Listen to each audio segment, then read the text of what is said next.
একই টাইমে কীভাবে তিনটা তালার মধ্যে কীভাবে আগুনটা লাগানো হয়।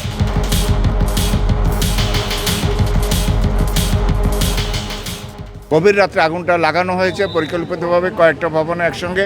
রাতভর দাউ দাউ করে জ্বলেছে রাজধানীর ফুসফুস সচিবালয়। 6 ঘন্টার বেশি সময় পরে বৃহস্পতিবার সকাল 8টার পর আগুন নিয়ন্ত্রণে আনতে সক্ষম হয় ফায়ার সার্ভিস। বাংলাদেশের এত গুরুত্বপূর্ণ একটি জায়গা যেখানে আগুন লেগেছে, এটা দ্রুত তদন্ত করে যদি নাশকতা হয়ে থাকে তাহলে তাদেরকে আইনের আওতায় আনা হোক।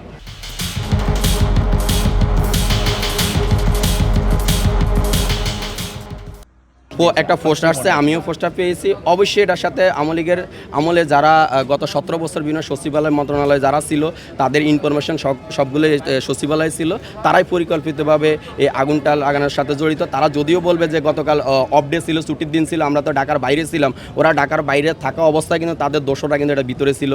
কোনো সিস্টেমে তারা কী করছে, এখানে আগুন লাগিয়েছে। একই টাইমে কীভাবে তিনটা তালার মধ্যে কীভাবে আগুনটা লাগানো হয়। তো এটা অবশ্যই আওয়ামী লীগের দোষরা জড়িত। বিভিন্ন মন্ত্রণালয় সচিবালয় যারা ছিল তো বিগত বছরে লুটপাটের সাথে, তারাই এটার সাথে 100% জড়িত এবং তারা এখনও চাবে যে এটা তদন্তটা যেন বিঘ্নতা ঘটে, সিসি ফুটেজ থাকবে না, বিদ্যুতের যে কোনো সমস্যার কারণে আগুনটা লেগে যায়, এটা দিয়ে এখন চালিয়ে দিবে সামনে। তবে এরপরও ভবনের কিছু জায়গায় আগুনের অস্তিত্ব থেকে যায়। আরও প্রায় 4 ঘন্টার চেষ্টায় বেলা 11:45 দিকে ভবনটির সম্পূর্ণ আগুন নির্বাপন করা সম্ভব হয়।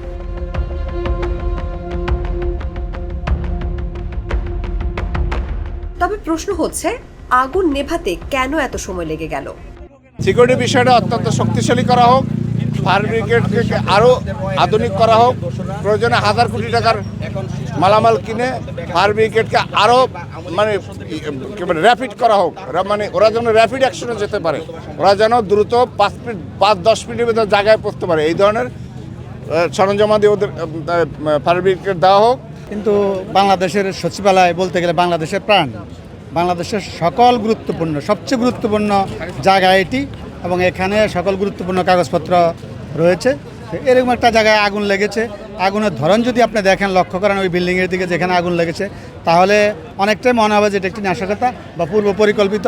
তা যদি না হয় তাহলে আগুন যখন লাগে তখন আপনি দেখবেন যে আগুন একদিক থেকে লাগলে একদিক থেকে পুরোপুরি অন্যদিকে আস্তে আস্তে যায়। কিন্তু এই আগুনটার দিকে লক্ষ্য করলে আপনি দেখবেন এই বিল্ডিংয়ের 3টা জায়গায় দেখা যাচ্ছে, আমরা বাইরে থেকে যেটা দেখতে পাচ্ছি যে 3টা জায়গায় আগুনে পড়েছে। এক জায়গা থেকে অন্য জায়গার দূরত্ব অনেক বেশি, অর্থাৎ এই জায়গা থেকে ওই জায়গায় আগুন চলে যাওয়ার কথা না যদি মাঝেরগুলো না পড়ে। অর্থাৎ 3টা জায়গায় যেভাবে আগুনে পড়েছে তাতে মনে হয় এটি একটি পূর্ব পরিকল্পিত নাশকতা। ফায়ার সার্ভিসের দাবি, আগুন নেভাতে গিয়ে তাদের পদে পদে প্রতিবন্ধকতার মুখে পড়তে হয়েছে। সচিবালয়ের ফটক দিয়ে ফায়ার সার্ভিসের গাড়ি ভেতরে ঢোকাতে বেগ পেতে হয়েছে বেশ। তারা জানান, আগুন নেভানোর জন্য ফায়ার সার্ভিসের 2টি টার্ন টেবল লেডার ভেতরে ঢুকতে পেরেছে। যদি আরো বেশি টিটিএল ঢুকতে পারত তাহলে আরো আগেই আগুন নেভানো সম্ভব হতো বলে দাবি কর্মকর্তাদের। সচিবালয়ে ঢোকার মোট ফটক 5টি, তবে ফায়ার সার্ভিসের গাড়ি ঢোকার ফটক আছে মাত্র 2টি। এই 2 ফটক দিয়েও ফায়ার সার্ভিসের বড় গাড়ি ঢুকতে সমস্যা হয়েছে বলে জানান কর্মকর্তারা। সচিবালয়ের 4 নম্বর ফটক দিয়ে ঢুকতে গিয়ে ফায়ার সার্ভিসের একটি গাড়ি ভেঙে গেছে বলেও জানান তারা। এমনকি আগুন নেভানোর কাজ শেষে ফায়ার সার্ভিসের গাড়ি সচিবালয় থেকে বের করতেও বেশ সমস্যা হয়েছে। ক্ষতিগ্রস্ত হয়েছে দেয়ালের কয়েকটি জায়গা। এর আগে বিভিন্ন সময় সচিবালয়ে ঢোকার ফটক সম্প্রসারণ করার কথা বলা হলেও সেটি শোনা হয়নি বলে অভিযোগ ফায়ার সার্ভিসের কর্মকর্তাদের। আগুন ছড়িয়ে পড়ার কারণ হিসেবে মন্ত্রণালয়গুলো সৌন্দর্য বর্ধনের কাজকে দায়ী করছেন। বলেছেন, নিষেধ করা হলেও কাঠ দিয়ে সৌন্দর্য বর্ধনের কাজ করা হয়। এছাড়া মন্ত্রণালয়ের প্রতিটি রুম বন্ধ থাকায় তালা ভেঙে জানলা ভেঙে ভেতরে ঢুকতেও সময় লেগেছে বলে জানান তারা। এসব কারণেই আগুন নেভাতে সময় লেগেছে বলে দাবি ফায়ার সার্ভিসের কর্মকর্তাদের। অনুভা বিশ্বাস, জাগো নিউজ।